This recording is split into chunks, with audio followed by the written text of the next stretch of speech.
So today I'm watching a video by Steven Crowder. He's a conservative comedian, radio host, and if you're on the right, you probably know who he is.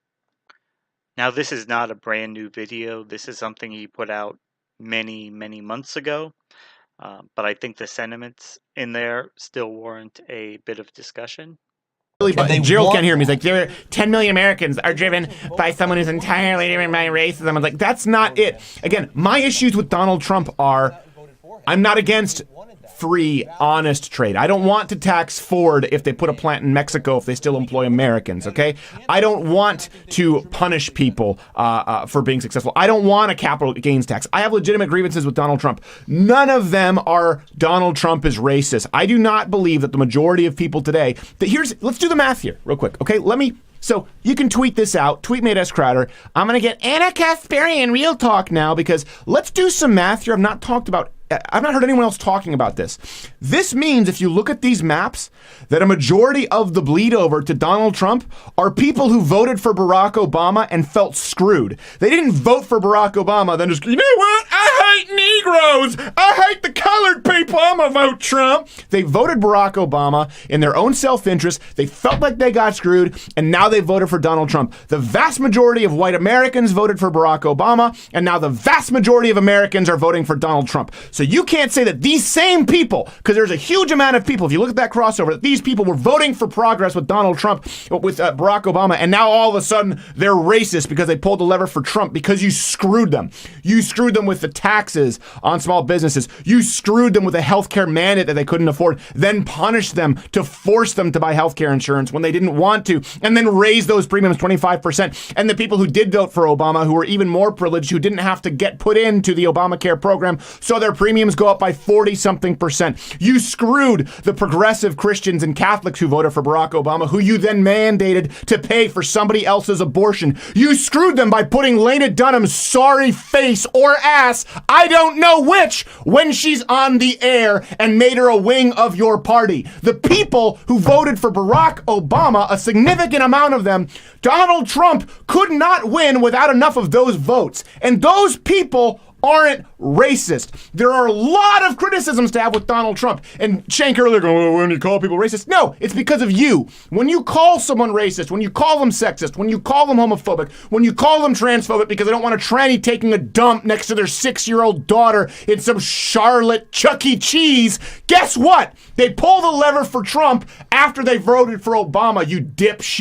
So stop acting like the only possible motivating factor here that you could fathom is racism. I bet you're the kind of guy who walks into a bar and they don't like you. You know, what is it, because I'm a Turk? No, it's because you smell. You look like a greasy, slick water buffalo who's drowning amidst the throes of being swallowed by an anaconda, and you're a dick. It's not because you're brown, just like it's not because Donald Trump's racist. Gerald, what did you want to say? Well, now that was quite a mouthful, and I agree with some of the things Steven Crowder expressed in there. You know, as someone myself who was an Obama voter who did cross over and vote for Trump, you know, I know that most of the people in that category are not racist and don't harbor any type of racist sentiment. So thank you, Steven Crowder, for making that abundantly clear. But where Crowder goes off the reservation is when he starts talking about some of the reasons people feel screwed by the Barack Obama years. And you make no mistake about it, Stephen. It's not that we are, you know, morons who were under some impression that Barack Obama was the more conservative choice. We didn't vote for Barack Obama because we thought he would enact a conservative agenda. Okay, that's not why we voted for Obama. So when you talk about Americans feeling screwed over because of Barack Obama's tax policy, you know, he made that quite clear in his campaign that he did want to raise taxes, especially on the upper income earners. So we were fully cognizant of that when we went and voted for Barack Obama. Okay, when a candidate makes their position on something abundantly clear and people still vote for the person, it means that we endorse most of their, not all, but most of their views generally.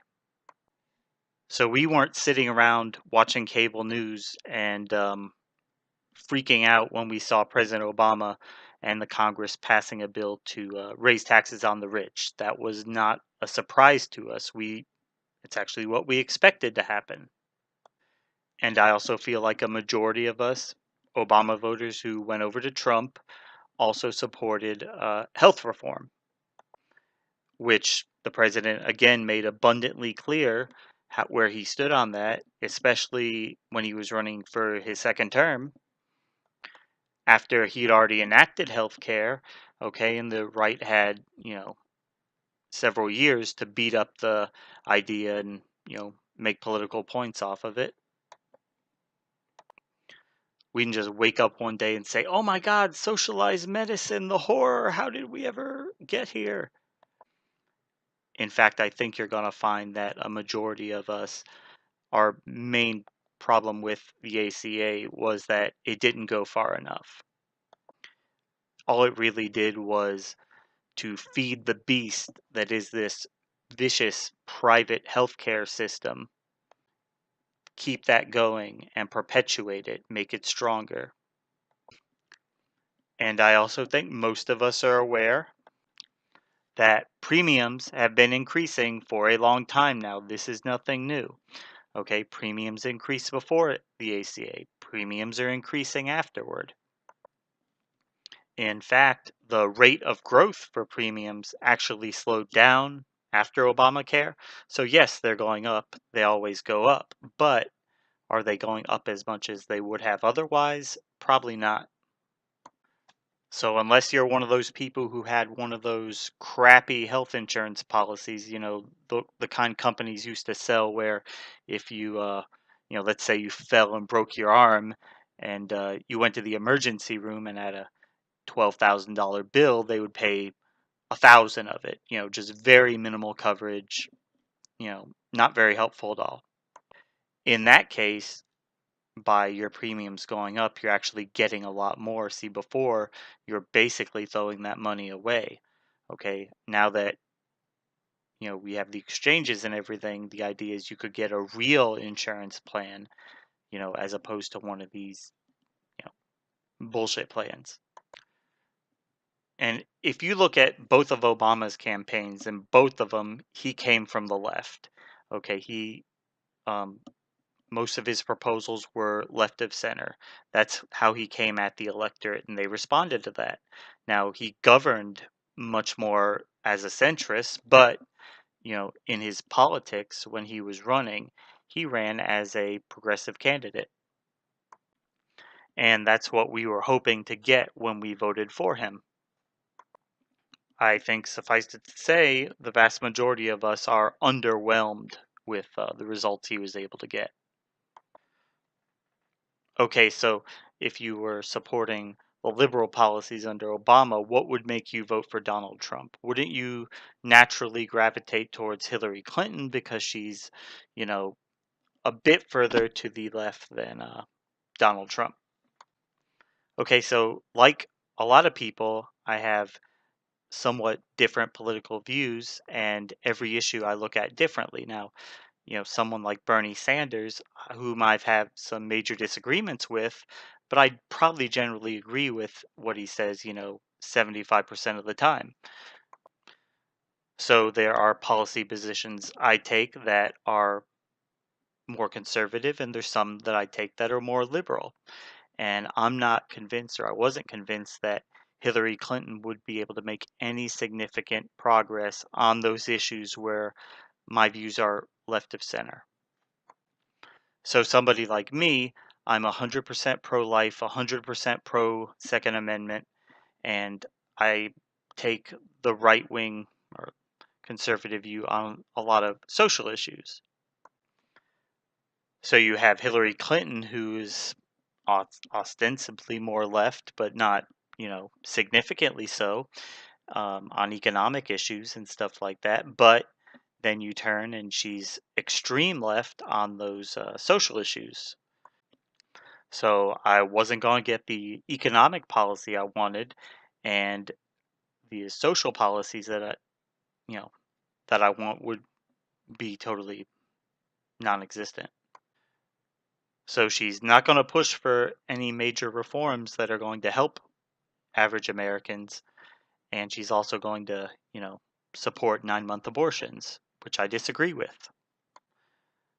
So with Donald Trump, you know, knew right from the start, okay, a lot of his tax policy and his economic policies and things like that, I'm going to have disagreements with, okay?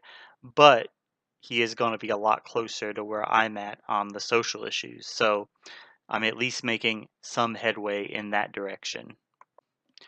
Plus, Hillary was just a very deeply flawed candidate. She had a lot of negative strikes against her. She has supported policies that have led to turmoil in the Middle East. Being part of an administration that thought it would be a good idea to depose Muammar Gaddafi without, you know, anybody to replace him and just let the country be run by Islamic militants.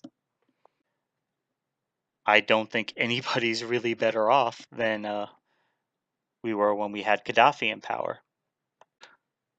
But oh, dictators are bad by default, so we have to oppose a dictator at every turn. No, sometimes you just have to look at things objectively.